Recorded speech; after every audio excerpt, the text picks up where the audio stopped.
today's episode of AMA Podcast with Chris and Milos, we had Nate Telow, IFBB Pro. And one of the most special things about Nate, in my opinion, is he turned pro recently. Older age. He's, I believe he turned pro when he was 40 or maybe 41. And he's still progressing. His pro show's coming up. He's going to do New York Pro. He's being prepped by Jose. And the podcast has a lot to do with, his whole stardom with bodybuilding, his career, his businesses, and of course, his plans moving forward. But it's very nice to see and interesting to see the business mind of a successful person. And I think that's one thing, as many of us getting into bodybuilding, we tend to forget and overlook, where we put all our eggs in one basket to be a bodybuilder, but we forget that sometimes that our bodybuilding career is very short-lived and we're going to need something to have after that, where Nate has kind of built that foundation along the way. He started bodybuilding, then he started focusing on his business, but his mind and the business mindset is something that really sticks out to me, and I think that a lot of people can take lessons from, especially those who are really making it in bodybuilding and have a good platform where they can really expand and kind of create some sort of financial stability there after bodybuilding. But check it out. If you guys have any questions or comments, please comment below and subscribe. Also, check out Senapani Circles on Telegram. All of us are on there shooting the shit every day. Milos is on there now, putting his 2 cents in about bodybuilding and some good information, which we all don't get to hear. Also, More Hydration is out. Drinkmore.com. This is your mineral-based water enhancer. A lot of times we have difficult time drinking enough water because it's generally bland. People have difficult time getting enough water in on a regular basis, and that is to incentivize that water intake and hydration. It gives a baby bit of minerals in there. Not enough where you're going to get any type of water retention like some of the other hydration products. We use the source of sodium used as sea salt. Tastes great. Check it out, drinkmore.com, and I will see you guys next time. All right, guys, we're back for another AMA podcast with Chris and Milos, and we have IFBB Pro Nate Telow. I think a lot of people don't know Nate. He recently earned his pro card, I believe, maybe a year and a half ago now, or 2 years. He'll give us a rundown on that. He's good friends with Jose. I know him pretty well. For the most part, he's a stand-up guy, and I think that a lot of people will enjoy his story and kind of talk about his path, because he's not a young buck, in his 20s, so he's still getting after it. He's still making ground at 41. So a lot of people will say, oh, don't bother, you're too old, but he's defining that. So what's going on, Nate? Nothing, man. Just had clients this morning, got my cardio out of the way. We're in prep now, which we can talk about a little later. So handling business, but a good day. The gym's rocking today. Jose just left. Jose had some clients in here this morning. So always a good day when you get to share the gym with Jose and other great trainers in here. So off to a good start. Yeah, as a matter of fact, I want to ask you, just you said over 40, right? You're the guy that actually won a pro card over 35, and then you didn't want to enter over 40 just to leave that pro card for somebody else because you already felt like guilty taking like 2, and then Steve Weiberger told you, no, you can't do it. Yeah. What was that about? Yeah. So, you guys must know, I know Chris definitely knows Justin Randall, local great pro, good buddy of mine. And I remember talking to Justin at one point. Justin had said, I hate these guys that just go out and grab multiple pro cards. They get one division and the other. And, you go into Universe, I was 40 and we entered in both divisions. Figure, why not? You get 2 chances. I think they go higher to lower, 50, 40, 35. So we did the 40 and it looked like my chances were really good for that. We do the 35, and 35 had great people. Andrew Barry was in there, who ended up taking 3rd in that class. And it looked pretty good for 35. So I start talking to Jose. I'm like, what do we do? It's obviously it's a weird problem to be stressed about going into the night show. We don't know how things are going to go. I might get one, not get the other. But we started talking about, if I win the 40, do I bow out of the 35 at night? Maybe I win it, maybe I don't, but is it the right thing to do? And Jose was like, man, I don't know. Here's the thing. Let me talk to Steve, because if you don't show up, you may piss Steve off because you didn't show up, right? It looks bad. You disrespect everybody. You're trying to do the right thing, but you're going to make enemies by doing that. So he finds Steve real quick and says, hey, what if my guy wins? Do you want him to bow out? And he's like, heck no. Obviously, I'm censoring it for the sake of your podcast, but heck no. If they can't beat him, they shouldn't get the card. He better show up. And we're like, oh, I guess we're showing up. But yeah, that was the talk that we had going into finals that night.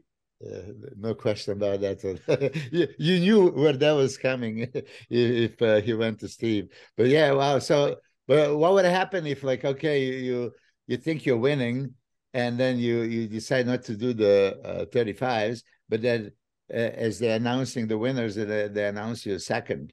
Right. Yeah. You look, Yeah. it could have been, or I didn't show up to 35 and I wasn't going to win anyway, like so yeah, it was a weird situation. Jose and I interviewed Kareth Baggio. I know he turned pro. It's a master's. And one other guy, sort of always a running joke with Jose and I, is Bo Lewis. Actually did the same. He won the 35 and the 40. So Bo Lewis and I have that in common of turning pro twice in both of those divisions. That's great. Now, Nate, when did you start? I don't want to say start bodybuilding, but when did you start competing? Yeah, so I did my first show, I believe, was 2005. I would have been around 24 or 25. And I did what was our one show, Chris, you would know in the area, the New England's. Yep. Which was like May around that time. And I got smoked. I think I was like, this was when there was only bodybuilding, right? There's no classic, no men's physique, just novice and I think just open. And so I think I was like 12th place out of 20 guys in light heavies when, those classes were massive back then. 20 guys in a local NBC bodybuilding show. Now Right. It's like 4. Yeah, right. And so, that at that time, I went to Berklee College of Music. I fell in love with bodybuilding and I started getting into lifting in college. And then when I got out of college, I was working as a musician. I had an original rock band that we were trying to get signed. I played in wedding bands on the weekend. And I didn't want to teach guitar lessons or work at Guitar Center because I was just kind of burnt out. It was 4 years of nothing but guitar. And I really got into fitness. So I became a trainer at a Bally Total Fitness. And I was like, I'll do that during the day and I can do music at night and on the weekends. And it allows me the flexibility that if I need to go away for 3-4 days, I reschedule my own clients. I don't have to deal with a boss and, shift work. So I was at this Bally's and it's not hard to do, but I was like the most jacked guy at the Bally's in Cambridge, Mass. So everybody was like, are you a bodybuilder? Do you compete? And I said, well, why don't I take a stab at this? And so I did the show and I got smoked, as a lot of us find out when we don't know what these things are. So I then said, okay, like I don't do anything to get 12th place. I love this. What did I do wrong? I had a coach at the time, a local guy that was kind of like the Boston Charles Glass. This guy named Ralph Mercadante used to own Universe gyms around the Boston area. And his claim was, he used to train Mike Matarazzo, Paul DeMeo, all the guys that came out of here came through his gym. And he was so old school. He didn't believe in cardio. This was like Arnold era. It's you weight train and you restrict carbs. And so I must have been eating 1,200 calories a day, 40, 60 grams of carbs a day, no cardio. I couldn't lift, so it was I just knew something was wrong in the prep. What I always loved about Ralph was his training was incredible. It was that Charles Glass, target a muscle, you got to feel it, don't worry about the weight. But the nutrition side I knew wasn't working for me. So after that show, I knew what didn't feel right. And I knew I needed to eat more so I could train harder. And I would just assume do cardio to compensate for the extra calories I'm eating.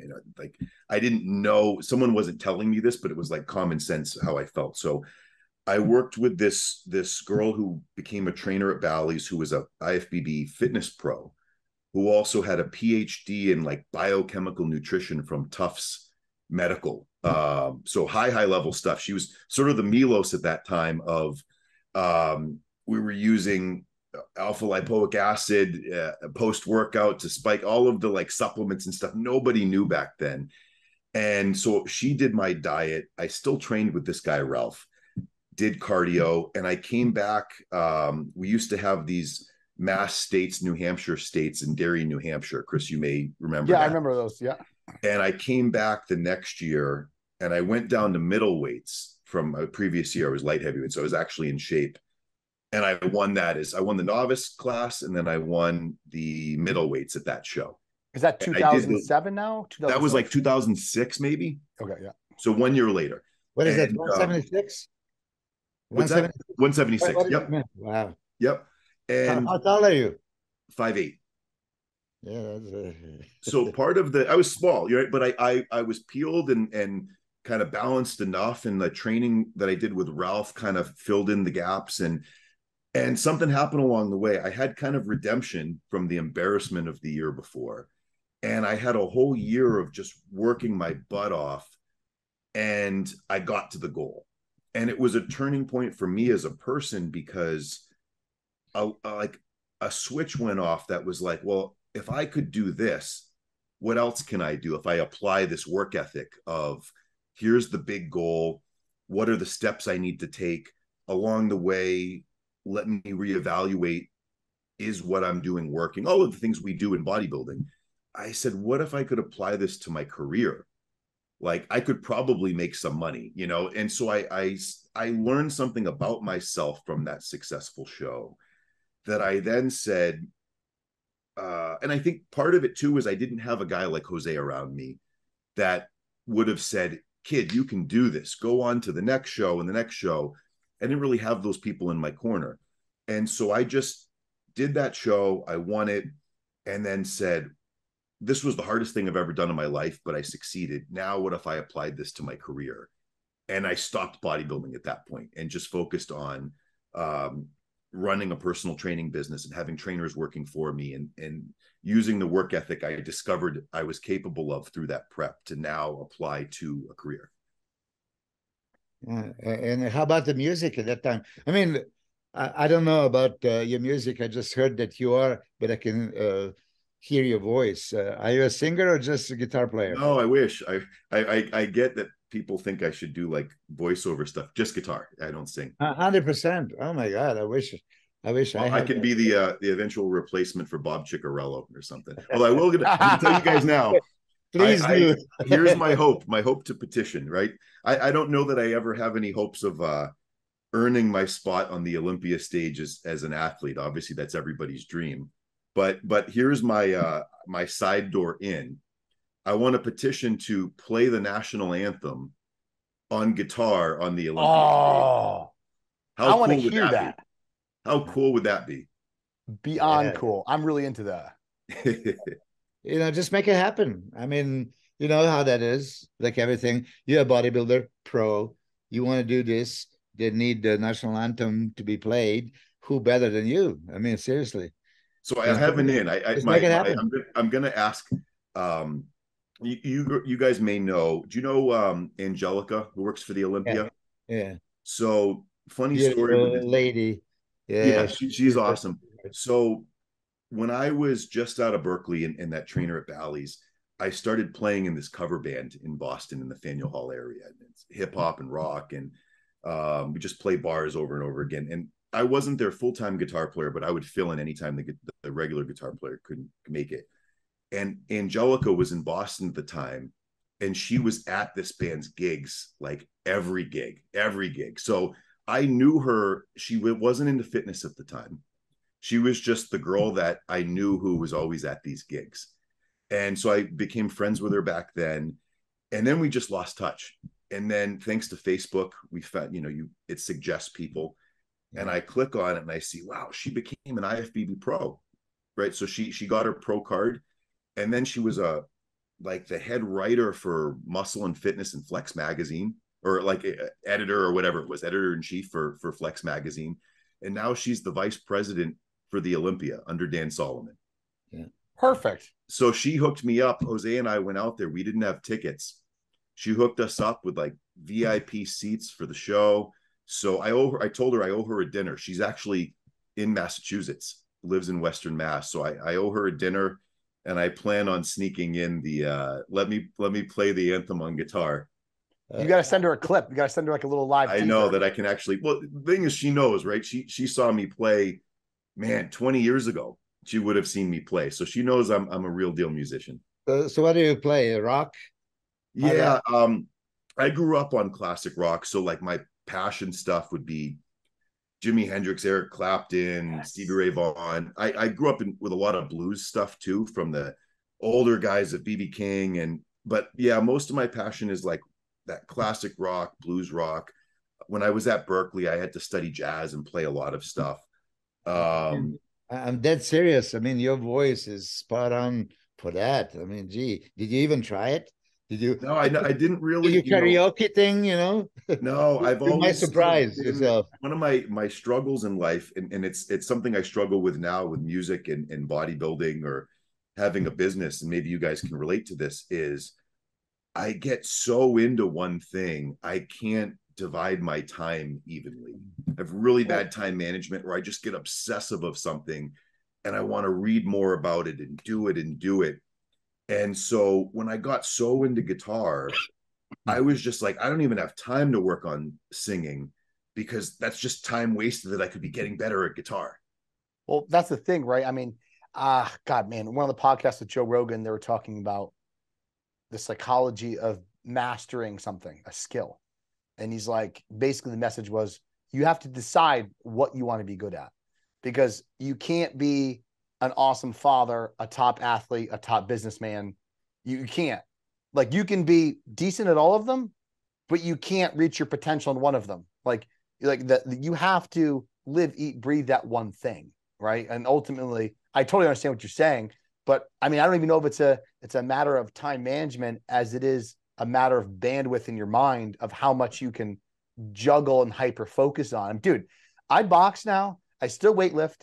I shoot guns tactically, and I'm taking ballroom dancing. Let me tell you, like, I'm getting better at all of them, but not at a super fast rate. Do you know what I mean? Right. Because Yeah. where we used to have all our eggs in one basket. But I want to go back one thing that you said, that your path is not typically of a normal bodybuilder, where most bodybuilders, and Milos, I know you could probably relate to this with probably some of your clients, is people quit their job for bodybuilding. They do everything they can for bodybuilding, and they put their career and their future on hold, as in the future is not important. Where you're like, man, this bodybuilding is cool. I really like it. I see a business opportunity here. I've learned some work ethic. I'm going to build my career first, which ultimately allows you to have more freedom in bodybuilding. I mean, let's be honest, right? Once your career is rolling, you're stable, you're consistent, you're financially sound, then you can really apply, because usually sometimes the finance side and the environment of a bodybuilder can make or break them regardless of how much effort they're putting in. You know, I applaud that. Like, I had a similar route outside of bodybuilding for many years first. Then I quit to finish school to become an RD, do the job, and then later decide to come back. But that's admirable that you did that first and then came back, you know? So I think there are a lot of parallels with my, what I call my past life of being all in on music. So I went to Berkeley, and my dream wasn't to be the famous guitar player, to be the star. It was to be the person behind the pop act, the rock act. I didn't even think like I want to form a band and be the next Led Zeppelin or whatever bands I liked. I was like, let me be the session musician for hire to go on tour with these acts, whether it's like an Ariana Grande or, whatever the band is. And you do 3-4 months, you play with them, you get a little bit of a break. You go, for some reason at that time, that was appealing to me. And then I got to know people who were doing it. And I was like, man, this is a grind, because for 3 months, you've got that gig. And I have friends that do it now, and they might make $16,000 to $20,000 a month being on tour with a big name act. And then they have nothing. And then they're scrounging and they're doing bar gigs for $120 a night, waiting for the next opportunity. And they come and they go. And I had friends that were on tours. And for instance, I have a good friend that was Kanye West drummer for 3 years. And he was expecting a tour to come up, and it was going to be a 5-month tour. And let's say hypothetically, he was going to make 20 grand a month. And then Kanye did that whole Taylor Swift, Taylor, I'm going to let you finish in a minute, but Beyonce should have won the award. And then Kanye had to go away for a really long time, and that whole tour was canceled. And because of that, his whole income for the next 5-6 months was gone, And so the reason I say that is, at that point, there was the struggle, right? When you follow a passion and you do something you love, is how do you then make a living? How do you, and oftentimes what I found in music, trying to make a living playing guitar, was I had to often do things I didn't love because I needed the money.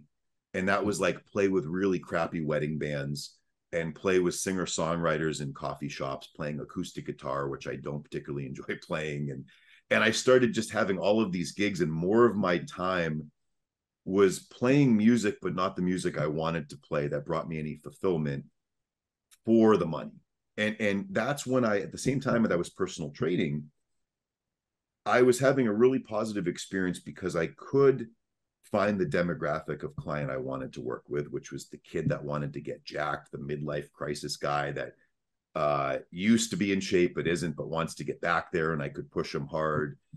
And I could control what my day looked like in terms of my enjoyment of working with good people.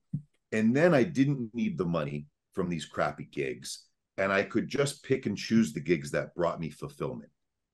And so from that experience, I think that shaped of how I view bodybuilding, because first and foremost, I'm just now that I've had this, second stint of, I started competing again in 2018. And Chris, you were at that show, the Connecticut Grand Prix.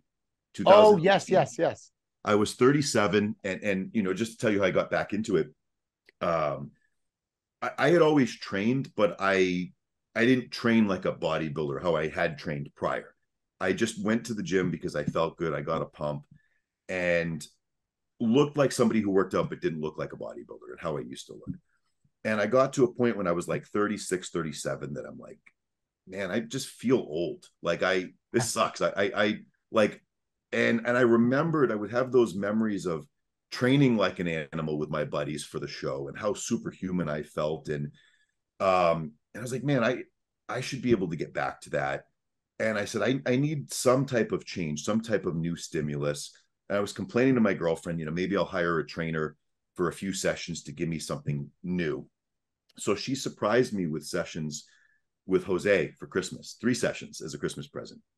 Didn't know Jose. I had just started watching his videos. I knew he was a local pro, and I thought that would be cool to train with a pro bodybuilder.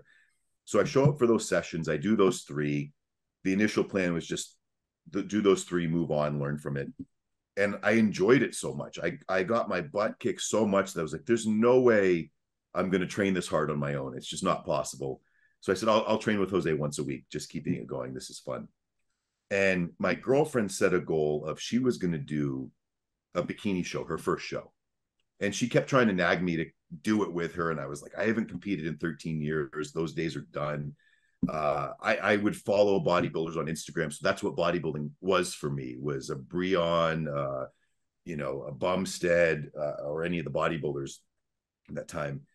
And I was like, there's just no way. I've been out of this so long. I'm 37. It's not something you just get back into. So she was saying this to me around Jose at one point, like, Jose, you got to get him to do the show I'm doing. And it was like 3 months out, the Connecticut Grand Prix. And I'm like, no, that's a long time ago. I'm done. And he's like, no, you should do it. Do it. I'll coach you and you'll win. And I was like, win? Like, I don't even think I can make top 5. My goal would be not to embarrass myself, And he's like, no, you can win. And I didn't know Jose at that time. We all have people that'll be a cheerleader and tell you can do something. And, sure. And so I didn't know how to take it, but between my girlfriend and Jose, I said, you know what? A one-time thing, whatever. I'll jump in and I'll do this show, and hopefully I don't embarrass myself. And I have a chance to have a legend like Jose who's offering to coach me for this. Do it. So I go to that show. I see you backstage, and I have to commend you, Chris. I've actually said this to multiple people, is you were back there. You must have had like 6 or 7 or 8 guys at that show. Some of them, it was their first show, and you could tell they had the nerves. They were, should I take some salt, Chris? Should I do this? Should I, just panicking of what else can we do to nail things and get the perfect pump? And, they're too in the weeds. And you're just calming them down, getting them to relax and getting their mindset right, having them hit a couple poses, building their confidence up. So I always remembered that about you backstage. You were the only guy back there, at least, that was visible as a coach, taking charge, leading, making sure these guys had the right mindset as they were about to go on stage. So I did that show. I did both classic and open bodybuilding. And I won my height in classic. There was like an A and a B. I was the A class. And then in bodybuilding, I did masters and open. And I took second to like two of your guys. Both of your guys were, I think you had two guys in there, one in masters, one in open. The masters guys were like a heavyweight. And those guys won. But it was just enough of a, oh shit, I might be able to do this. You know, something I had long given up on. Dude, Jose is just amazing.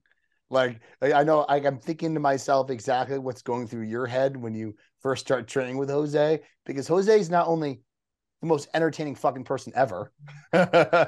He's like super knowledgeable. He's walked the walk, and he's just fun to be around. Yeah. You know, like it's like the training is hard, but it's also fun at the same time because it's Jose. Yeah.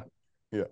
It's he has a really, you know, I've been around him a lot these last 5 years. You know, we went from I'm just, you know, his fifth client of the day to I would consider him one of my best friends at this point, and we see each other every day, and he's traveled with me to shows, and so it's been really interesting to observe him as a trainer and his people skills, because he will absolutely destroy you physically with the drop sets and the holds and squeezes and push people further than they've ever been pushed, while joking around with you and goofing off and sort of insulting you in a funny way. Yeah. But also building your confidence up of, wow, you did great on that. Right. And so like, you're like, I guess I did great. Maybe, you know, I used to use this example in my work history. At one point, I was the head of personal training for 70 gyms. I became like the president of personal training. I started at 4 gyms, and we grew and grew and grew. And we had 70 gyms, 700 trainers worked for me, the whole organization. And I would go around and give these talks to the trainers to try and build a community and you know, what's our mission working for this company. And, you know, if you work hard, you can move up and be a fitness manager and a regional manager, just to have something to, you know, most of the trainers in these gyms are so flighty. They do it for 2 or 3 months, they quit.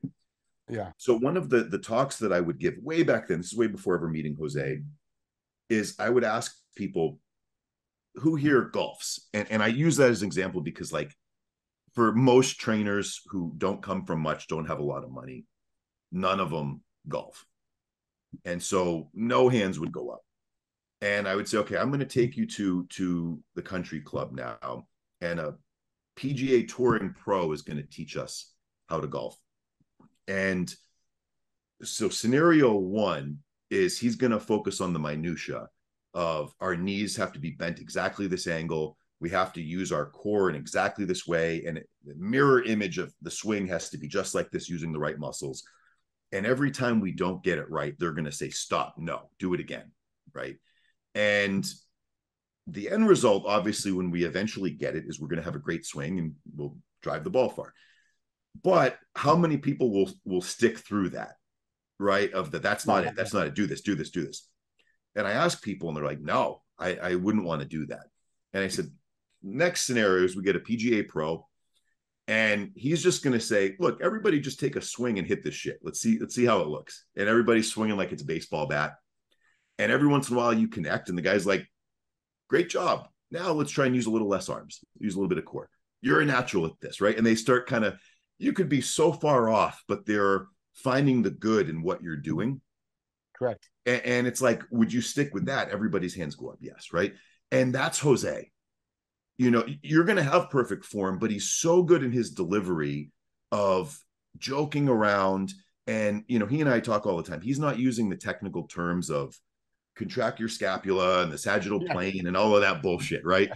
that the new age trainers do. Is he's poking and prodding and saying, you know, we want to work this part in your back, and he's poking in your back, and you have to, you know, he has to feel that squeeze, like that level, and you get it. And at the end, you feel like you made Jose proud at the end. He's such a humble guy. So check this out, Milos. You'll find you kick out of this. I have a client that trained at his gym, and Jose overheard her mention my name, And Jose goes over and goes, "Oh, you know Chris Tuttle?" He's like, "He's a friend of mine." And then she goes, "Oh, no way. He coaches me." And she looks at Jose and goes, "Oh, do you compete too?" Right. And Jose goes, "I've done a couple shows." Well, what was that? How long ago? Because the timeline. 3 years ago, 2 years ago. Nate, you started working with him 5 years ago, so he was still competing, right? Yes, his last year. Yeah, so that's very I good. started with him 2018, like January or February, I think February. It's and November. I was with him for the prep for the Arnold, which was his last Arnold. And then with him for the prep for the Olympia. And both of those shows I went out to be able to see him compete. Yeah, I see him Ferrigno Classic here in Palm Springs. He actually entered the Open.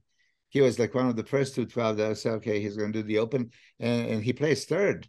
It was Brendan Curry, Cedric McMillan, and then he placed third. I mean, you see, I love Jose just from these small little interactions. I didn't really get to know him. You can get the idea from every conversation what kind of guy he is. You know, I love the guy. So I understand that you guys have a podcast together. Yes. And I have to listen to it for sure. But jokester and super quick. I mean, it's like it takes him a microsecond to answer it, right? Usually on point. But my question is, so when you went there to train 3 Christmas workouts, you know, your present from your girlfriend, did he kind of instruct you or he killed you? I mean, in a way, those 3 workouts is balls to the wall right away, or let me show you what you should be doing, you know, on your own. So it was a real quick, like, you know, nice to meet you. What's your deal? What do you want to do? I think we started with a chest workout because I was like, that'll be fun. And we were right into it. And so it was like chest was the first one. Maybe we did back second, but the most memorable, I think the third workout was legs. And it was traumatizing. Like it was one of those where I went home and I laid in bed for 2 hours and I couldn't move and get up, but I also couldn't fall asleep because my central nervous system was like going crazy. And it was so humbling. It felt like I got beat up by like a gang of people where I was like, I didn't have a chance. You know, one of those, like, I didn't have a chance. I got completely destroyed. And you stop and think for a second of like, do I want to do this if this is what it's going to take? Because it was so extreme with what I was used to, you know, with that leg workout. You see, with these extremes, and when we are younger, I was there. That was a challenge. I couldn't wait to be killed, you know, in that sense. But with age, that intensity means punishment. It's like, oh shit, do I really want to go there and do this? You know, so I don't know. You have 40. Okay. When you started with him, you were what, 36? 37, yeah. 37, yeah. And I can imagine Boston, Mass leg workout that probably, you know, didn't go pretty. But yeah, so I was just curious. Was it every workout that you said, like, oh shit, the track ran over me, you know, I definitely need the recovery? Or it was still, oh, this is fun, I can't wait to do it tomorrow? No, they were all really, there was always points during the workout. So one of the things I can kind of tell you about Jose's style, he switched things, I think late 30s, early 40s, because his joints were killing him. So it was no longer walk into the gym, get under a squat rack and squat 405. He just couldn't do it. So his style is very much pre-exhaust. So if we're going to squat, it's the very last thing. And it'll be like 2 hamstring exercises. The last set is triple drop sets and, you know, long holds and squeezes, and then leg extensions, last set, triple drop sets. And that's the warm up, you know, probably not too far from some of your stuff, Milos, of just tons of volume and just go and go and go. And the muscles are giving out and you have to keep going. And so that part was so new to me because I was the trainer, you know, I'd been a certified trainer for years, where you follow these certifications, you start with your big movements and you end with the accessory stuff. And Jose's stuff was the exact opposite. pre-exhaust with all of that. But you use a word exactly, follow.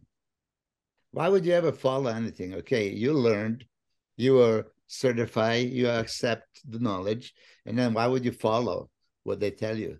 You know, open up your mind and create your own. I mean, this is really hard, or order or this and that. I mean, many times, even the other day, I had some clients.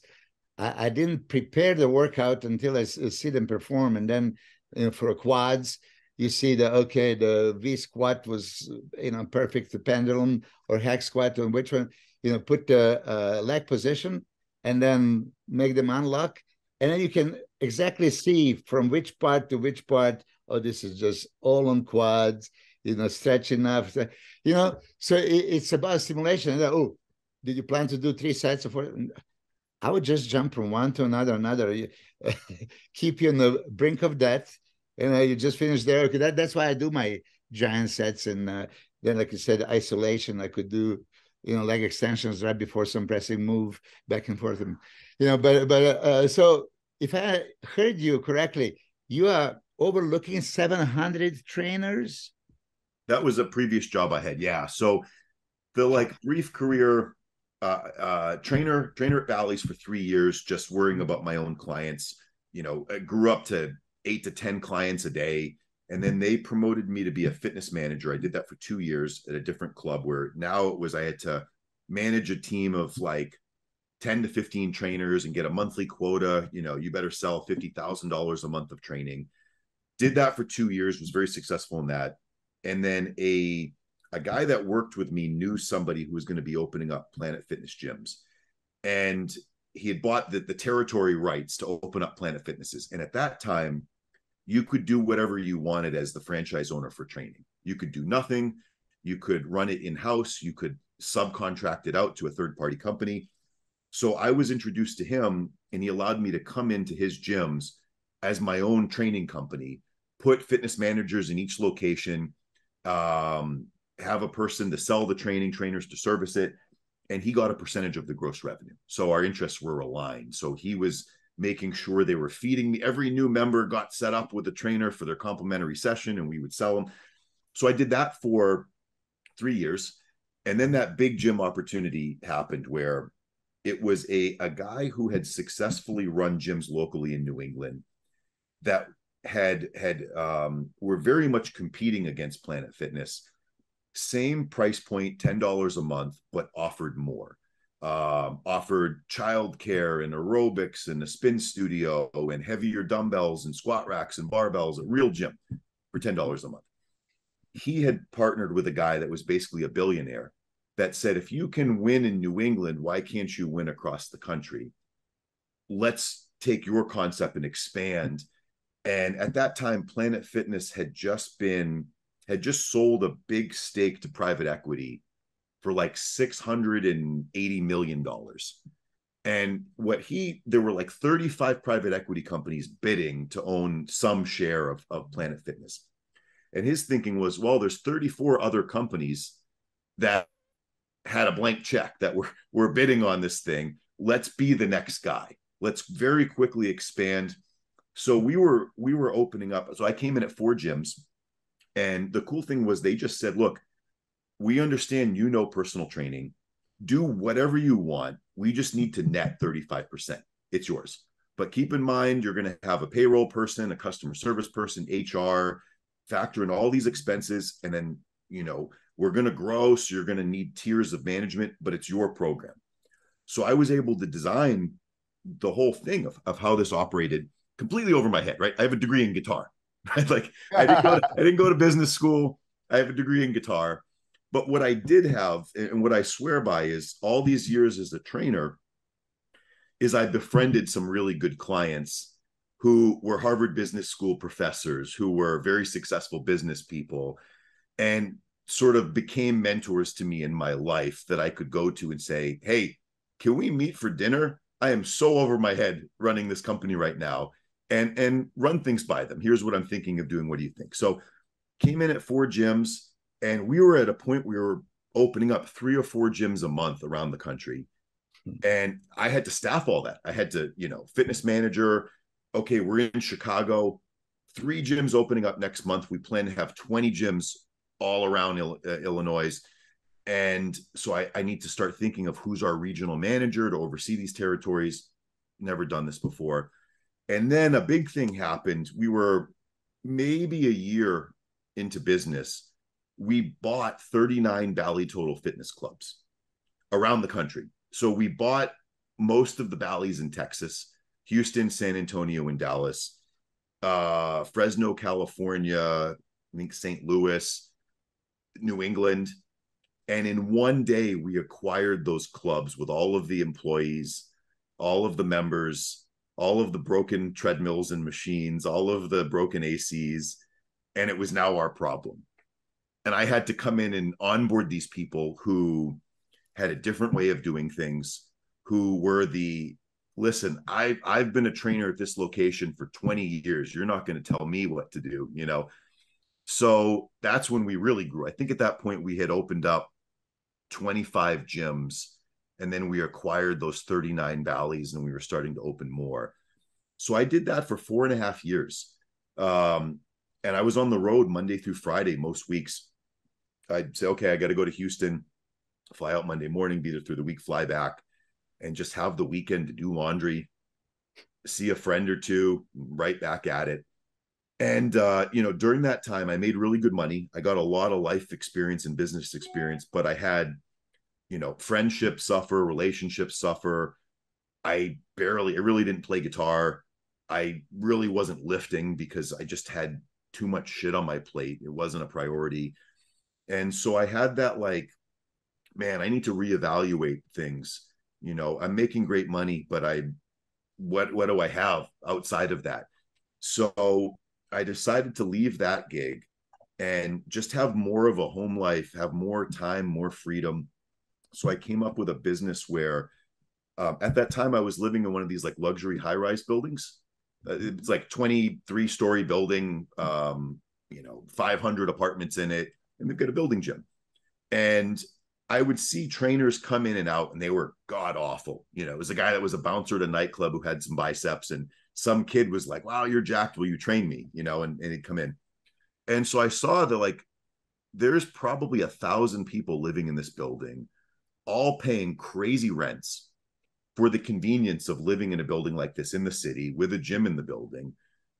Why don't I provide trainers to this?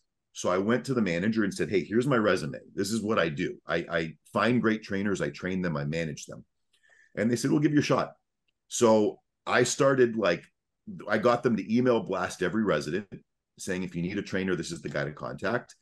Got some clients, got referral, built. And I had 4 or 5 trainers working for me out of that building and no rent, right? I'm just providing a service. I don't have to pay anybody. I just keep all the money, and the building's sending me all the leads. So I was like, I'm onto something here. So I went to that manager and said, hey, do you have any other friends that are managers of any other buildings in town? And they said, sure, I know so-and-so. Let me call them up. Got the introduction. Next building. Did that for a few years, and I got to 8 buildings all around Boston and Cambridge. And then COVID happened. And then all gyms were closed. And Boston, particularly being, very, very liberal, closed down, right? So not only public gyms, apartment building, condo building gyms just closed. And so that whole business that had been going for years, we were dead in the water, in terms of doing it. So, and that's what then gave me the idea for GymHub, what I'm doing now. That is awesome. I love that business mentality. And I very similarities to where you had to reevaluate what you're doing to come up with more of a life, because I've gotten to myself to that point, and now I've been starting to lateral shift into other forms of income because I can't sit in front of a computer 13 hours a day every day. Right. Yeah. But I love that story. And then tell us about GymHub. So GymHub, it's a private gym for trainers. It's not open to the public with your membership, right? So it kind of is now. It's ever evolving. So I opened it out of my own necessity of, I've been a trainer for 20 years. Where do I train? So Boston in particular is nothing but corporate gyms. Equinox, Boston Sports Club, which is sort of the equivalent of like an LA Fitness. And out in the suburbs, there's LA Fitness, there's Lifetime, which are all trainers who are employees. And as you guys know, most of these people are new. They're a great place to start. You get out of school, you get your certification, you come in very green. They throw you some clients. Hopefully there's somebody in that location that can mentor and educate trainers. And, it's where everybody starts. But you don't want to be working there when you've been training for 20 years because the pay split's terrible, right? When I started at Bally's, that era, pre-social media, we all know, and you guys know, as much as I do, being in this industry, when you work in those gyms, they have all the power. They say, we have the location, we have the equipment, we have the customers. If you want to be here, we take the lion's share, and you're going to take what you get, because what's your alternative, And things are different now with social media, where you can get the customers. The problem is where do you train them? And Milos being out in Vegas, you have more of these independent gyms that are opening up that aren't the LA Fitness, Lifetime, obviously Flex's gym, Iris's gym, Elevation, where there's things you can probably negotiate, especially someone of your level, Milos. But we have nothing in Boston. And so like a guy like Jose, who's a real asset to have in this community for anybody, not even wannabe bodybuilders, it like has no place to train. He's going into gyms and like training with people under the table. Like, yeah, this is my buddy. We're working out together, And so it started off with wanting a place, first and foremost, for myself, that I could just call home and train people. But it got me thinking about the bigger problem in this area of, if you go into an Equinox and say you start out very green and you get 5 years of experience and you now say, I know what I'm doing. How do you leave that? How do you make more? How do you have your own business? It's really hard to get a standalone location in Boston, for many reasons. The money up front, the zoning and the permits and all this stuff. So it became this kind of mission for me of, most of my career, I've had trainers. I've been part of the problem, to be honest, I've had trainers working for me. And, when I ran that company of 70 gyms, 700 trainers, there were a lot of hands in the cookie jar. The company itself needed to net 35%. I had a big salary. We have all the tiers of management, the club manager, a regional above him, a regional vice president for a territory. And to get good people for those upper management roles, you have to pay them very well, and they're much needed. But all of that money comes from that trainer, right? That's the money originates from the client paying $100 an hour, and you're left with a trainer making $30, because that $70 needs to go to everyone else. So I've been part of the problem for a long time, just in how the models always worked. And I wanted to find a way to break that, to allow trainers to become entrepreneurs, to run their own business, to make the lion's share, now that we have social media where you can get clients. And I wanted to create a space where, almost like a WeWork for trainers. We have the gym, we have the location. The gym's about 7,000 square feet. We have 3 private studios that are fully equipped: squat rack, functional trainer, cable machine, dumbbells, kettlebells, Aerodyne bike, rower, med balls, kind of a great home gym. So 3 rooms for the trainers that would prefer a more private environment. It's my 50-year-old client, it's my overweight client who's not quite ready to be in the middle of everything. Or you want to train a small group of people and just be in your own space. Then we have the big open gym, which Milos has seen. And when we got this space, it's probably about a 3,500 square foot room. To be honest, I just selfishly was like, okay, I need equipment for this. I could call up Life Fitness and say, give me one of everything. But I kind of selfishly wanted my dream gym. I had gotten my pro card at that point. And the gyms in this area were the commercial gyms with matrix equipment, with basic Life Fitness stuff, a Planet Fitness gym. And as I was training for my pro card, Jose and I were driving an hour in each direction to various gyms to get to good equipment. So we would go to General Fitness in Fall River, Massachusetts, which was an hour and 10 minutes for me, an hour and 40 minutes for Jose, to get to a gym that had old school flex fitness and, AFS leg press and Nebula stuff and just great old stuff in this giant space with people who valued that equipment. So you look around and you're like, shit, there's a guy about to squat 500 pounds right now. Let me stop my set and watch this. Or, everywhere you look, there was a culture and environment of people training hard. And I selfishly wanted that for me, for my own love of bodybuilding.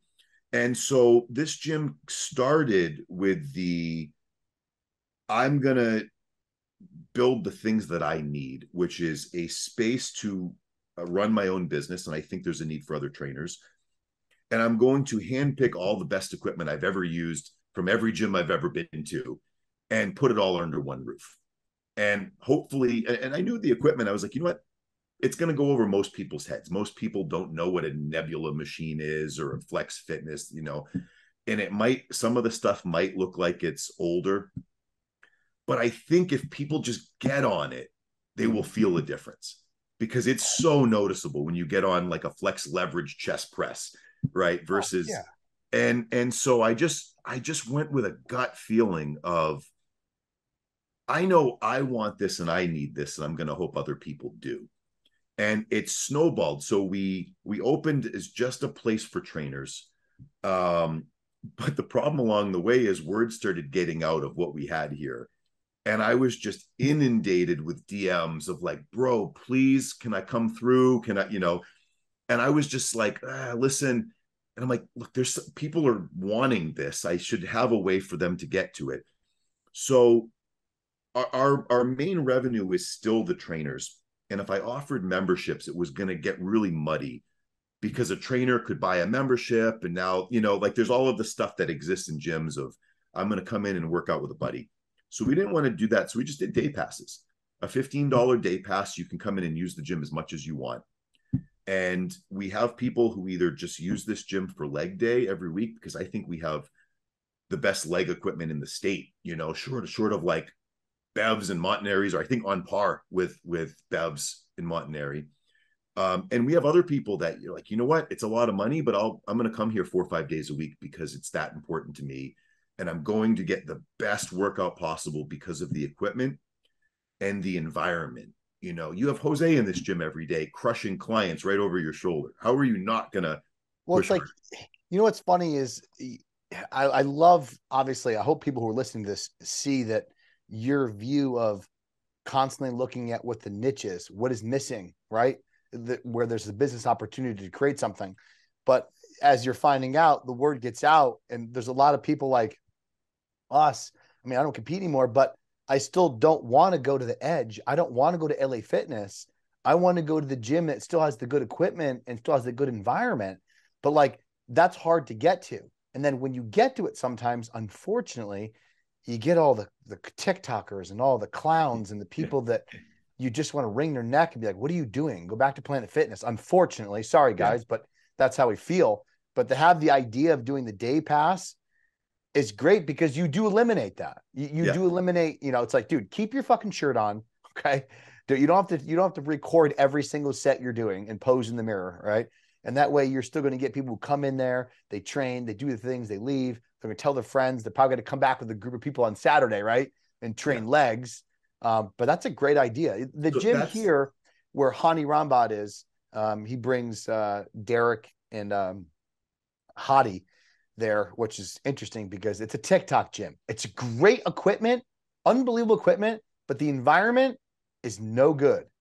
And they offer the same thing, similar with you, where they have a day pass, but if you buy a week pass, it ends up being like $25 cheaper, and it's a punch card, and then you can punch for the 7 visits. That's I got next time up too. Yeah, next time I'm up there, I'm gonna swing in there, check it out. So it's when you mentioned the TikTokers, Jose and I talk about it because like, man, this is a new thing. Like it's something that I've had to, you know, we don't have a lot of it in my gym, but we have it.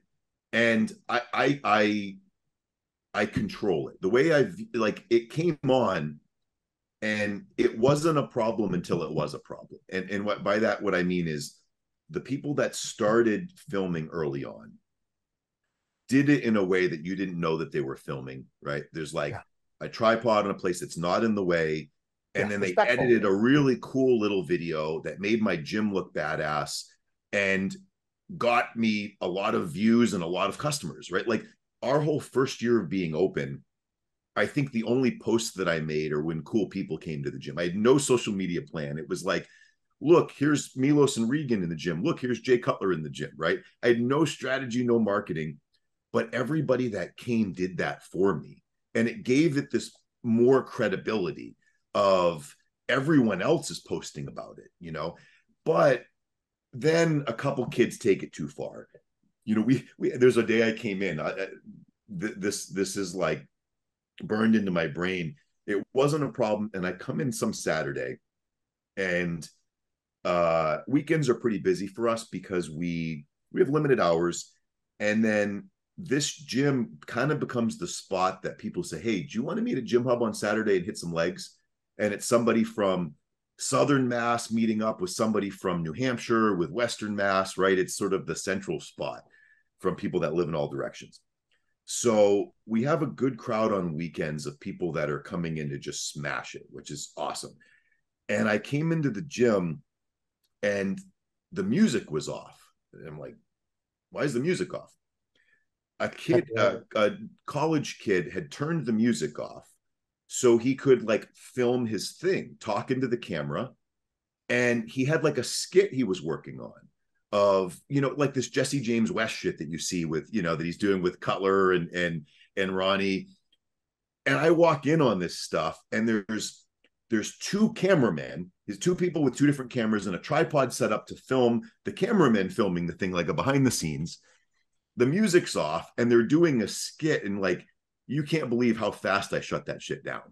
And I had these kids sit in the corner against the wall and I gave them. And so one of the things that I've taken this opportunity as these kids are just following the trend and they're not necessarily bad kids. They're watching a Jesse James West or whoever these influencers are and saying, I guess this is what you do when you go to the gym.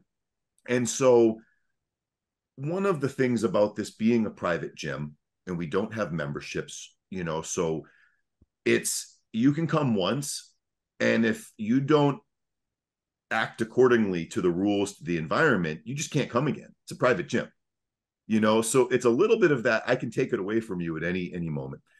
So I take it upon myself to sit these kids down and try to mentor them of like, let me explain to you what this gym is about, what it took for me to get this gym open, and how what you're doing is going to hurt me and my business in a very nice way, right?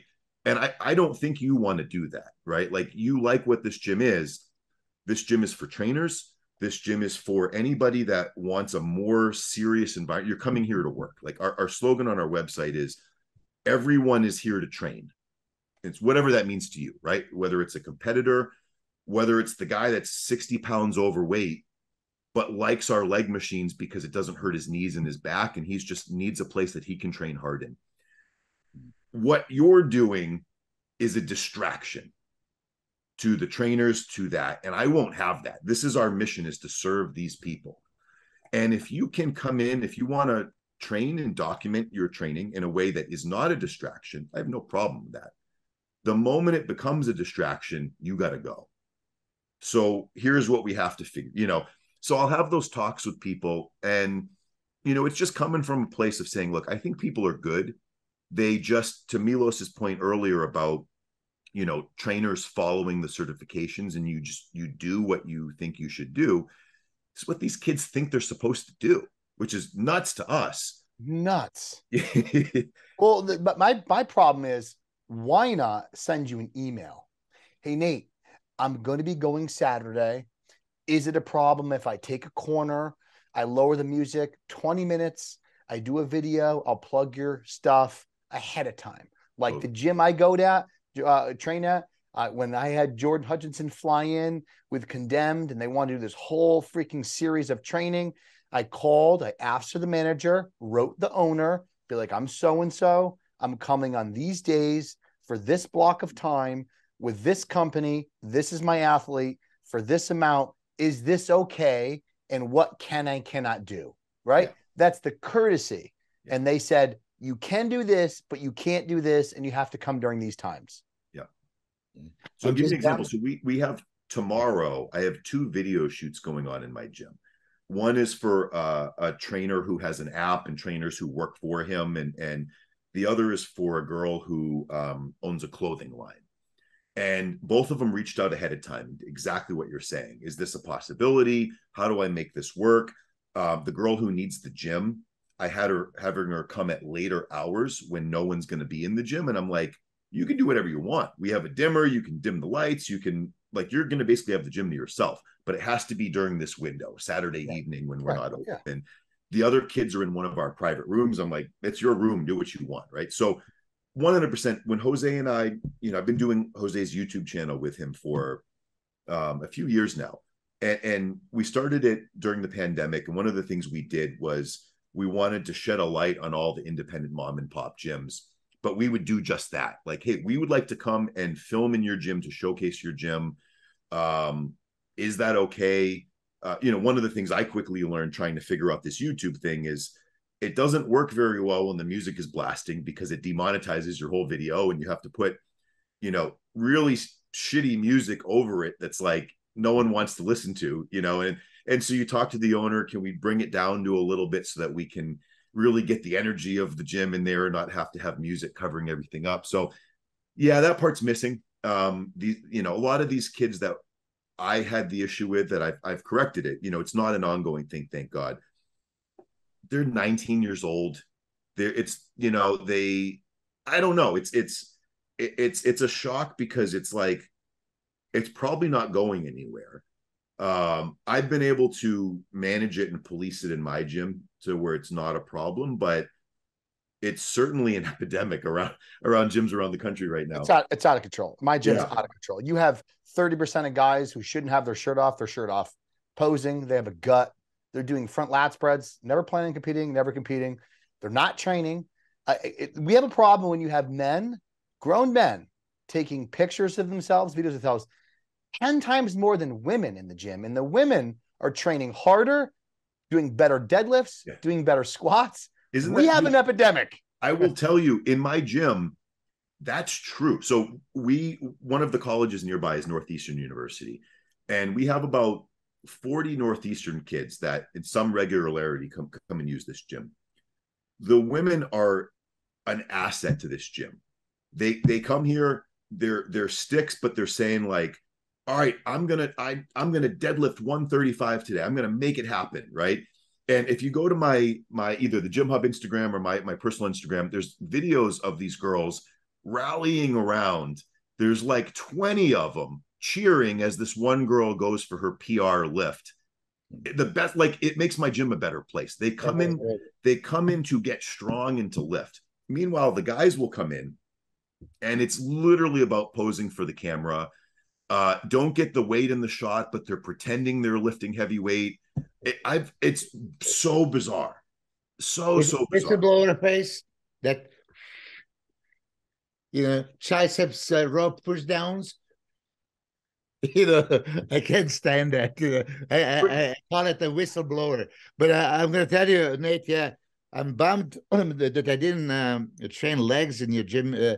You showed me a couple of pieces, but Regan, right before the Boston, we couldn't, touch the legs. So we just play around it. Every piece of equipment was super functional. This is the beauty of it. Old, new, doesn't matter. If biomechanics is perfect and you can feel the muscle, so we squeezed the, nice little giant heads there. But Chris, have you been there? I have not been there. It's like such a great atmosphere. When I was there, okay, just imagine Regan, Urs Kalecinski was there. Irving Banks was there. The Miss Olympia bikini Maureen was there. I mean, it was like all in Jose, right? This kind of atmosphere, right? So one of those things that you don't want to get out of the gym, because it's such a good atmosphere. But Nate, I forgot to tell you, I see that you have the GymHub shirt. Jay Cutler wear it many times in his podcast, but I wear it as a pajama. I love it. It's like the softest. Next time I go there, I get a couple of more, because it's like one of those like such a soft, beautiful feeling. And it's surreal. So the shirts came about very last minute. What Milos was referencing with everyone in the gym was a lot of luck on my part with the Boston Pro last year. Is the show's not happening anymore, one and done show, which is sad because it was an incredible show, one of the best pro shows I've ever seen. But we had been open a month and a half, and then the Boston Pro comes to town, and we're the only logical gym. Otherwise you're going to Equinox and Planet Fitness, and so we were able to get everybody. We had over 30 pros training in this gym between Wednesday through Sunday.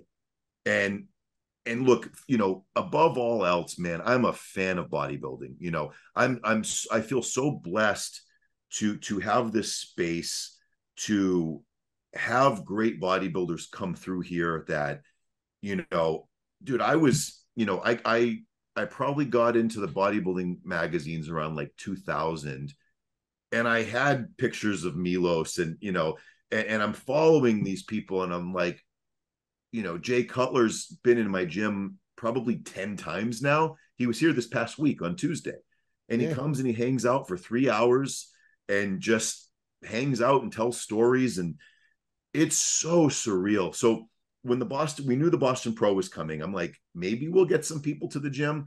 I should probably have some shirts made really quick to like give out, I guess. I've just been open a month.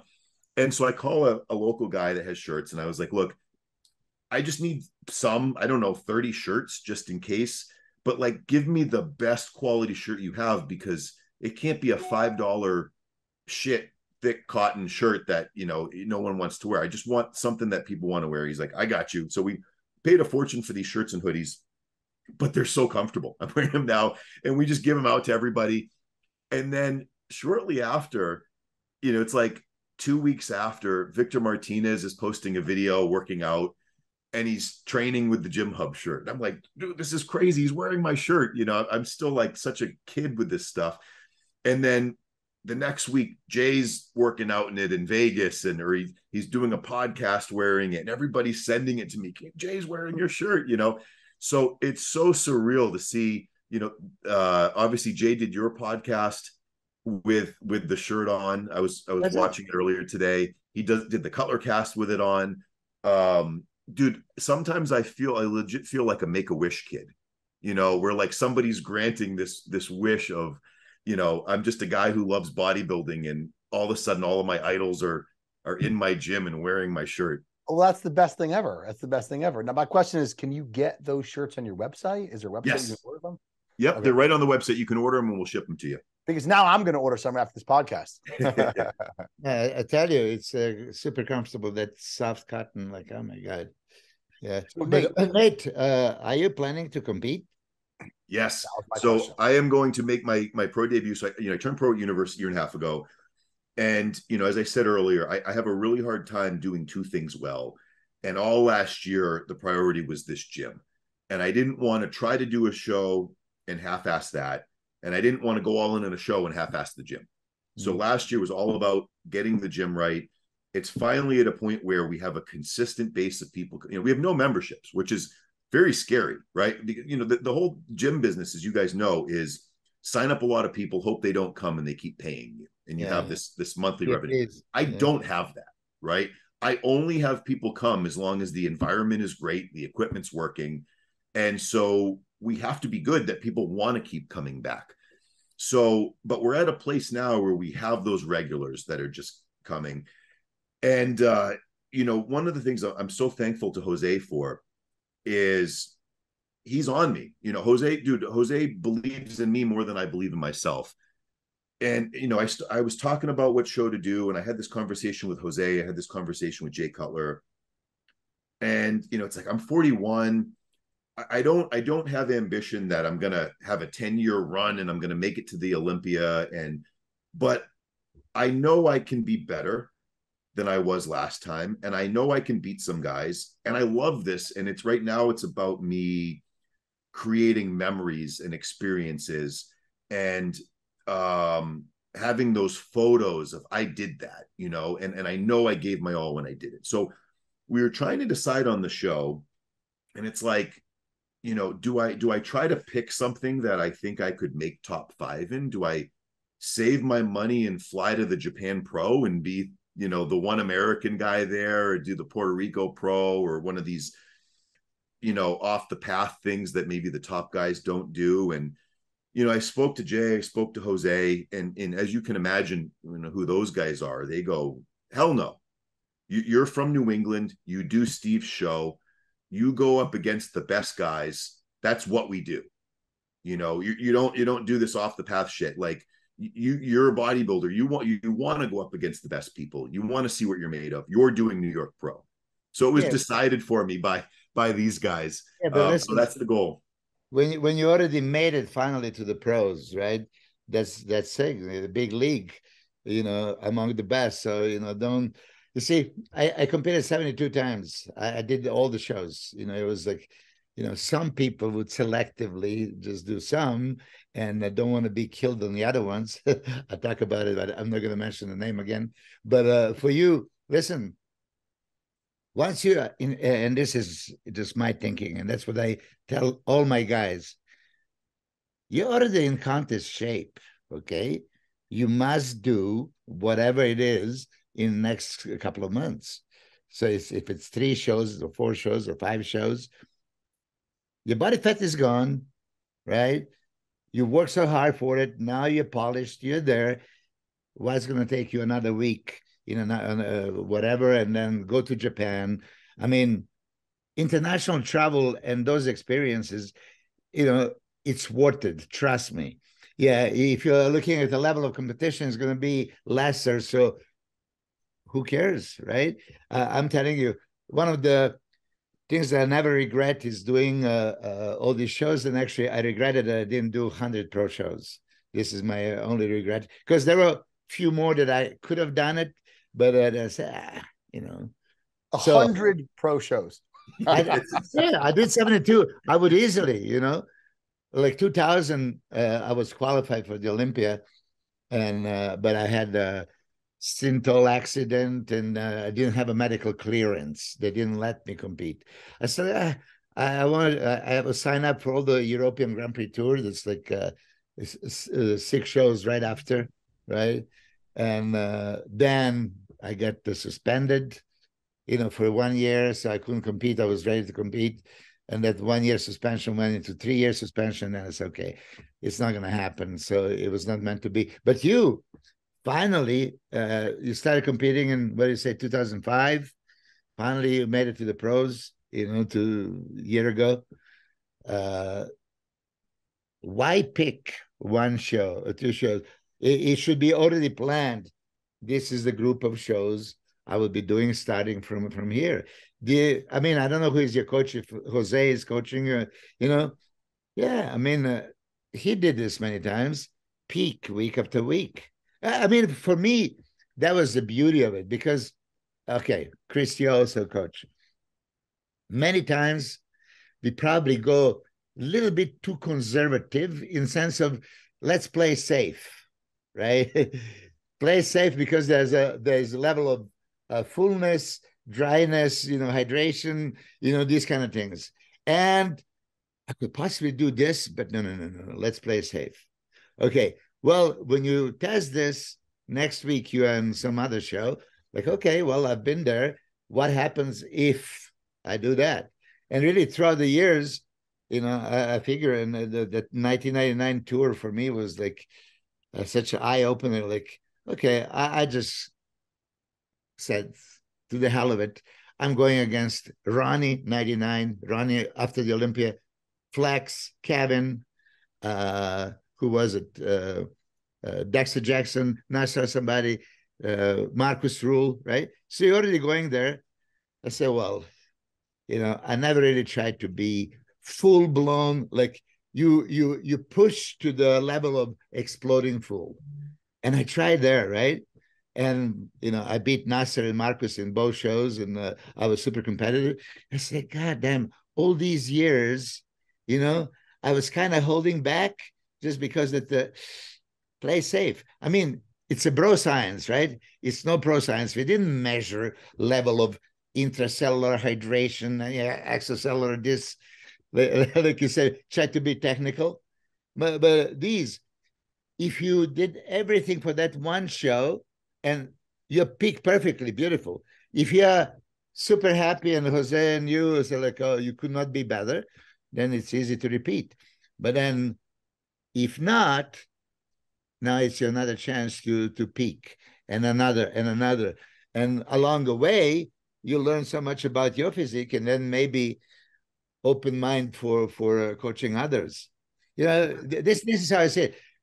In other words, don't pick the one show, because already you were saying one show. Pick all four that is in the same month. Tampa Pro's next, right? Tampa Pro. So it's so New York Pro. There's no Indy, right? It would have been Indy before, no Indy. So it's New York Pro, Toronto Pro 2 weeks later. 2 weeks after that, Puerto Rico Pro. Okay. My thought process is right now, so 100% for sure New York Pro, and most likely Puerto Rico Pro, which is 4 weeks later. My only concern about committing to the show is just my responsibilities, here within the gym. I make an income still of training clients. Right. And if I'm gone chunk, but I know I can manage New York Pro and Puerto Rico Pro. So that's kind of the plan now. And Puerto Rico Pro generally is a smaller lineup, but it's Puerto Rico. It would be a really cool thing to do as well. I had, when I was an amateur trying to go for the pro card, I had done a show in Costa Rica. It was Maggie and Alex Cambranero's show. And this is when NPC was now fighting back and going up against Raphael and their territories. And so what they were doing was, if you won the overall of those shows, you got a pro card. They were really upping the ante to get people to leave. So I did a show in Costa Rica and then stayed for 3 or 4 days after and got to see Costa Rica, which I wouldn't have done otherwise. And then I did a show called like the Caribbean Grand Prix. It's in like the Bahamas or Bermuda, I forget. Same thing. Went out there, flew Jose out with me, did that show, stayed for a couple days after, got to go around the island and just make a vacation with the girlfriend. Do the show, bear with me for this prep, and then we can go to this destination and hang for several days after and make a vacation out of it. So that's kind of the thought too, with adding Puerto Rico onto the shows. What did you weigh Team Universe? 206 pounds. 206 pounds. Yeah. What category are you going to compete in? 212. 212. Yeah. And then I have one good question for you, and this would be a good question to leave off on. And this is, I always ask, because, as all of us being in the industry, Milos being the longest, how much we've learned from the day one we started till the end. What for you has been like a fundamental thing that has completely changed the way you either look at training or nutrition, or that aha moment? And to give you an example of that is, for me, the two things I've learned the most is sometimes when I'm putting too much effort into something, I'm going backwards, right? Kind of spinning your wheels. Like you're emotionally making decisions and making poor decisions with either gear training or over dieting or over bulking because you want something so bad. That's one. And the other is, as Milos always advocated, is, are you just moving the weight or are you stimulating the muscle, right? Is there anything that, like, in your mind where you thought you were sure about that it completely changed as time went on? You're like, man, that's one thing that you always try to advocate to the younger groups, being like, dude, don't trust me. Don't do that. Follow this. Is there anything like that that kind of stands out? So two things, one was connecting with Jose and training in his style, the pre-exhaust thing, which was different than what I had been doing all these years that I learned from multiple certifications, along with the intensity, of going to failure and drop set and drop set and drop set. I had never done any of that to that level before. So training really, really hard, obviously smart within that, right? The pre-exhaust stuff. We're not going to failure on barbell squats. It might be on swing squats or a leg press. So that type of training, I wish I would have gone through when I was in my 20s, because it just transformed my physique over these last few years. In years typically that people don't make progress leaps and bounds from 37 to 41. 100%, part of me is like, 100%. What if I was doing that at 27 to 31, so that's part of it. And the other part, because I get so OCD and obsessive about something and wanting to be the best and consuming and thinking, and I think sometimes it's a detriment, because one end in my personal life, I have a hard time turning it off. Like, I'll just be sitting around at home with the girlfriend and I'm like, oh, I listened to a Milos podcast today and he said that the right ratio of carbs, and she's like, will you stop talking about this shit, And so part of it is, one, being around Jose that last year that he competed for his Arnold prep and Olympia prep. And then also when Jose and I started our podcast, we interviewed Chris Aceto. And I'm saying these two examples because they intersect in terms of the philosophy. I was prepping for the Connecticut Grand Prix around the time Jose was, or maybe Jose had done the Arnold, he was getting ready for the Olympia, right? But I was seeing him in prep, and I'm prepping for my first show with him. And I'm just being dramatic about it. As Chris, you probably, when someone does their first show, right? Oh, it's yeah. like, I have to do 2 cardio sessions a day, only 100 grams of carbs. This is, everything's really dramatic that first time. I'm seeing Jose doing 2 hours on the stair mill a day, an hour in the morning, an hour post-workout on 50 grams of carbs, joking around with everybody all day like he doesn't have a problem in the world, right? And his last year of competing, going into the Olympia, right? And here I am stressed out about the Connecticut Grand Prix. And so that, and then I interviewed Chris Aceto, and I asked Chris a question, something along the lines of, what guidance do you give your clients who are competing in these big shows, who also have a wife, kids, a business, I've always looked up to Chris in that he's a fantastic coach as a hobby. Like, he has all his real estate is his thing. And then, like, when he has time, he coaches people in body, and so it was sort of a, how do you do it? And what advice do you give to people to be able to multitask? Because it's a real struggle that I have. And Chris kind of looked at me like I was an idiot for asking the question. And he's like, what do you mean? You got to do, let's say, cardio, 2 30-minute sessions. You do it, and then you're done. You got to eat a meal. You do it, you're done. You train, you do it, you're done. You got all these other hours. Why do you have to think about the cardio that you just did? Why do you have to think about your training? You don't, right? And I think that was kind of the Jose mentality as well, of he was able to just shut his brain off and enjoy his surroundings, the people around him, and he just checked the boxes. Cardio's done, meals in. Helpful, yeah. It's so helpful. I think there's a lot of positive to allowing your mind to relax. Yeah. And then going out, Milos, you have anything to add to that? No, I mean, this is exactly, it's funny that Chris said like this. I would just say always, if you're in a mansion, you have 20 rooms. In this room, you train. You go to the other room, you're with your wife. Over there, you're doing your business. This job is done here. You left the room. Elvis has left the building, right? Why would you be, playing the Blue Suede Shoes or whatever all day long? For me, I was training twice a day, 6 days a week, right? But the second the training is over, I'm 100% there. I'm 100% out of it right after. So yeah, maybe it's easier said than done, but it comes with the realization of who I am and what I want. Okay, if I'm now just here, supposed to train, okay, this is done. Now let me focus on my life and everything else that I can do, being who I am. Just because I can do everything that I want to do doesn't mean I shouldn't do these things that I can. So then you determine what you can, and in each room, so to speak, you do what you're supposed to, and that's it. I mean, Chris, I think he probably coaches twice as many people as I do. I don't know how he can manage it, because I'm quite stressful. I mean, I have a notebook over there, and you just check.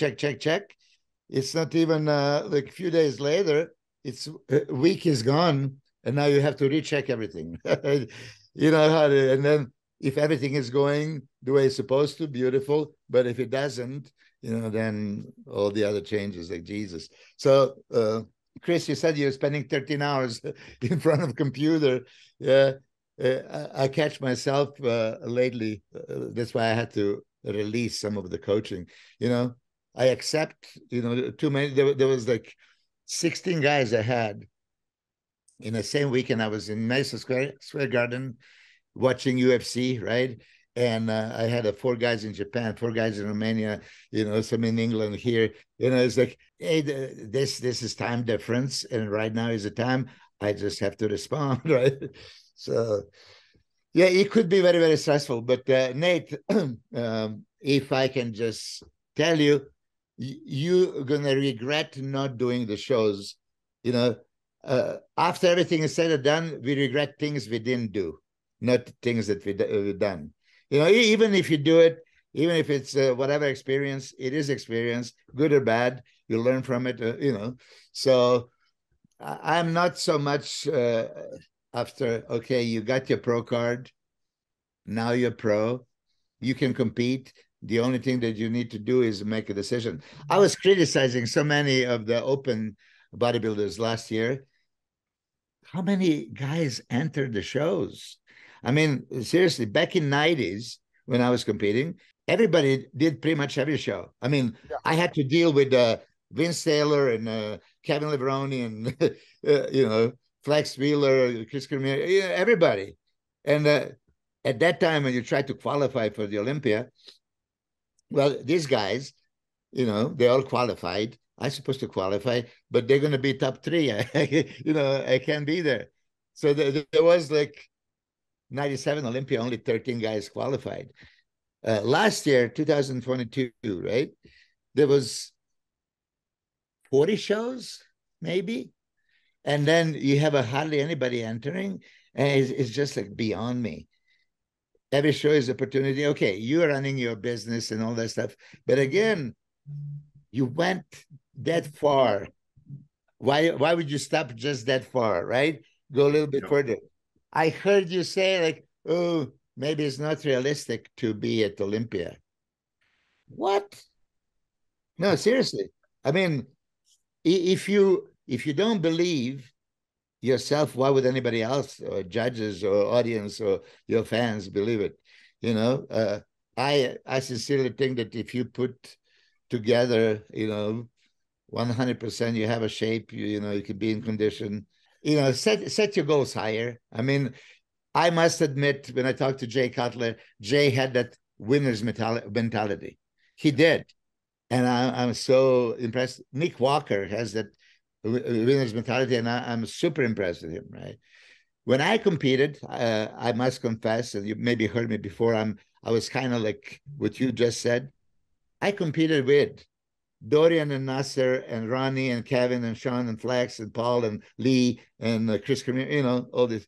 So in that era, expecting, okay, I can go in the show and just kick everybody's ass, so you have the, reality set in. It's okay. I'm just going to do the best that I can. But I did realize there is a huge difference. And that hit me in that Jay Cutler interview. Dave Mad Max was interviewing me and said, okay.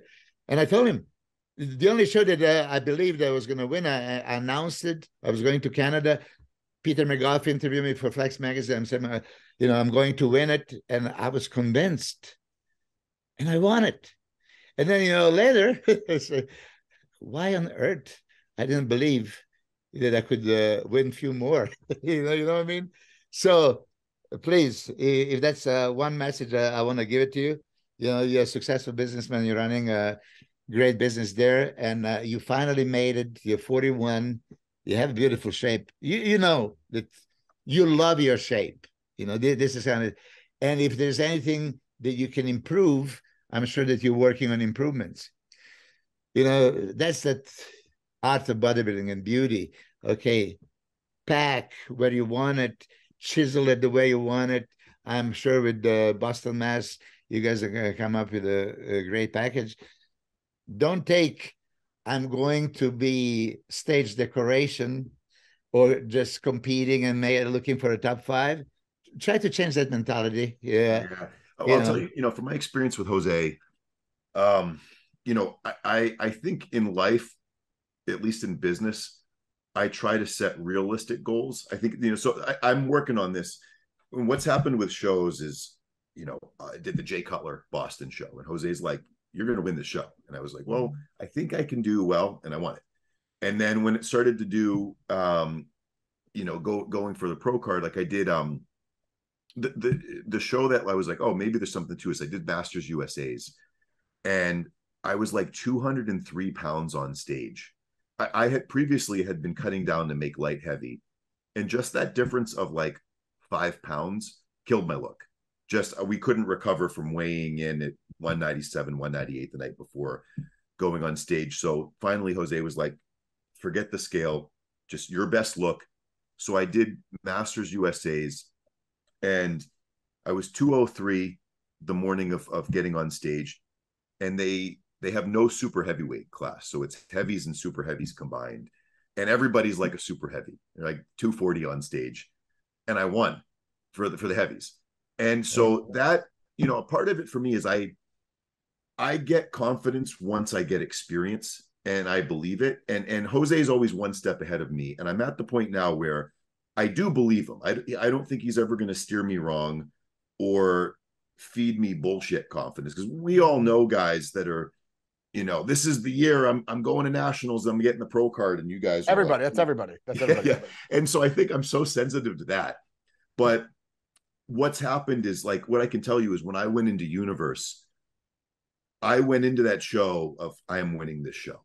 There is no way I am not winning this show. I'm in the best shape of my life. I will out-condition anyone. I will outpose anyone. My color is going to be the best. Nobody's beating me. But it took me that Masters USA's of winning heavy to say, oh, okay, I believe now. And I think what it's going to take is getting my feet up on those stage, getting the looks, getting the comparisons. I know I can do well. When Jay was in the gym the other day, Jose calls Jay over and says, Nate can win New York Pro. And I look at him and I'm like, dude, are you out of your mind? Yeah. And I'm not in shape yet, right? We're 14 weeks out. And he goes, Nate, take your shirt off now. Pose for Jay. And I'm like, no, not now. Like, let's wait till I'm 2-3 weeks out. But to your point, Milos, when I was doing the podcast with Jose, we interviewed Nick Walker before he was a pro. He was doing North Americans or whatever it was. And we interviewed Sean Clarita the year that he won the Olympia, where we didn't really see that coming. And I remember interviewing them, and with certainty, those guys, Sean Clarita saying, I will win the Olympia this year. And I, you sort of like you make top 5, but you're not going to, beat Kamal or whatever. And that's always stuck with me. I told Sean that. I sat next to him at the Olympia, not this past year, the year before. And I still think of those moments of Nick Walker, who wasn't even a pro yet, saying, I'm getting my pro card at the show. I'm going to win my pro debut, and I'm going to be Mr. Olympia. I tell you this, it's a freaky thing, freaky. And I'm saying this because a lot of guys would jump. Like I'm a Nick Walker hater. Like I had some comments. No, I love the guy. But one thing that I've never experienced in my life, so convincing, is him in a Dragon's Lair gym. We were talking, he is winning the Olympia. I mean, it's not even like question on his mind. I've never seen this in my life. You know, we can all say, yeah, I'm going to win. I'm going to beat you. I'm going to do, you know, shit like this. But there is a level of, okay, you're trying to convince yourself. You're trying to, you know, encourage yourself to think that, you know, try to think that way. No, he doesn't think that way. That's him already. He won. I've never seen anything like it. I told Jay Cutler in a podcast, he has to be the most confident guy I have ever seen in my life in a whole industry. You know, because it's real confidence. Yeah. Real, yeah. It is true. Yeah. You know, you can't fake that. Right. You You can't always fake. see those people that you can see where they're saying it to cover their insecurity, Yeah. right? It's kind of like they're going to do it or it's too far fetched. But I will say this, Milos and Nate, like different people kind of handle their goals in their own mind. Like, for example, when I did nationals, I never said to myself, I'm going to win. I said to myself, I'm going to do and make sure everything that I do between day one at 12 weeks out and the day of the show is 155%. That's what I'm going to do to make sure everything's in a row. Because for me, that removes any type of pressure. Because sometimes if you say to yourself, I'm going to win, you create sometimes pressure. I don't want pressure. I want pure focus on everything that I was doing, from posing to stepping on stage to being there early to making sure my tan was right to paying the tanning lady an extra $100 to make sure my tan was perfect and she could see me 30 minutes before I went on stage. My tan was flawless. I wanted everything to be perfect. And all those steps and daily boxes checked resulted in that win. Do you understand what I'm saying? Yep. I mean, that was know how exactly I felt what you guys at saying. Universe. At Universe, that's exactly how I felt. Right. It was the perfect prep. I didn't miss a minute of cardio. I didn't miss a meal. I got like everything was there, and I was calm. Did you pose? Did you pose every day? Yes. How much? I'm serious. I'm curious. So oftentimes it would be anytime I trained with Jose, we'd hit right to the locker room, and it would be, 10, 15 minutes running through everything, enough that right at the point where he'd see me getting tired, and it's like, okay, one more round, 3-4 rounds of posing or whatever. So that was there. Daily. So I know I have that in me. It's something that I'm really glad we're talking about this, because it's something that, I was saying those interviews with Nick Walker and Sean Clarita I did really stuck with me of, should I be like that? Then you see the other side, all of the guys that we know that are just throwing it out there. And I'm like, I don't want to be that guy. But I know that feeling I had for Universe where I did everything I could. I looked by far the best I had ever looked. I'd made a lot of progress. And I had Jose, who I always believed to be genuine, saying, dude, you're going to be unbeatable at this. There was a level coming from Jose for that prep that I hadn't heard before, that was like, okay, there's something different about this one. And someone, it's just going to have to be some black guy with crazy genetics and who's ripped, the guy that nobody's beating. If that guy shows up, maybe he beats me. But other than that guy, nobody's beating me at this show. And I think about that going into this show, because Jose's already starting the, getting in my face and saying, you can win. You need to believe that, right? And I'm certainly not going to participate. I'm not going and saying like, it's about the experience. And I'm checking all of the boxes like I did for Universe. But I think for myself, there's some level of going through the first one and gaining real confidence by what happens to then set the expectations for the next one, if that makes sense. Yeah, totally. No, it doesn't. No, no, because set expectations right away, because like I'm gonna go. No, seriously, that's the difference. And I realize I'm a grandpa for you guys now. I'm 59. Goddamn, I'm so old. But if I knew then what I know now, right? This is why I'm telling you. So I see that. Okay, you are realistic, and all that stuff, right? But you're going into the show already genuine guy that is expert. Jose Raymond is telling you can win that, right?